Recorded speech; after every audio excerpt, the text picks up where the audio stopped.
The first way to think about machine learning use cases is as a way to simplify rule-based systems. Many businesses have these already.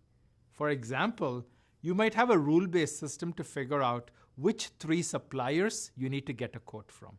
For example, if this is computer equipment and it needs to be delivered to Amsterdam, then get a quote from 1 global supplier, 1 European one, and 1 Dutch one, with rules to determine which European supplier you will use based on whether that supplier has delivered on time the past few times that you ordered from them. But inevitably, as we saw with expert systems in Module 2, rule-based systems will either be limited in performance, or they will be hard to maintain, or they'll be limited in scope.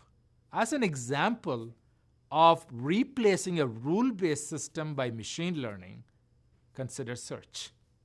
This is, of course, our flagship application here at Google. If you type in Giants, should we show you San Francisco Giants or New York Giants? These are 2 sports teams. One's a baseball team based in California, the other's a football team based in New York. How would you do it? A few years ago, this is how Google search worked.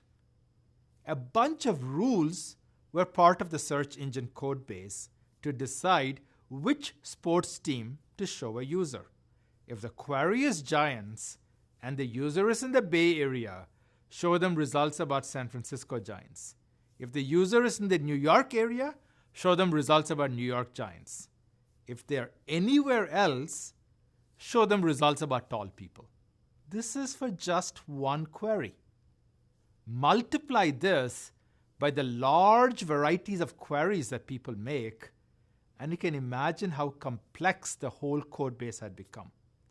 The code base was getting unwieldy. Hand-coded rules are hard to maintain. So why not try machine learning? Machine learning scales better because it's all automated. We knew when we showed people results, which of the links they actually clicked on. How about training a machine learning model so that it can do the search ranking? That was the essential idea behind RankBrain, our deep neural network for search ranking.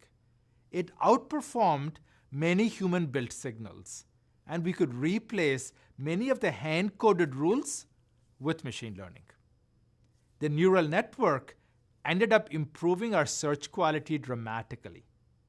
Plus, the system could continually improve itself based on what users actually preferred. With that success, Eric Schmidt, who in 2015 was the executive chairman at Google, started to tell us that machine learning was going to be the next transformation. Instead of programming rules, Eric told us, we should think in terms of teaching computers based on data, based on examples. In other words, using machine learning.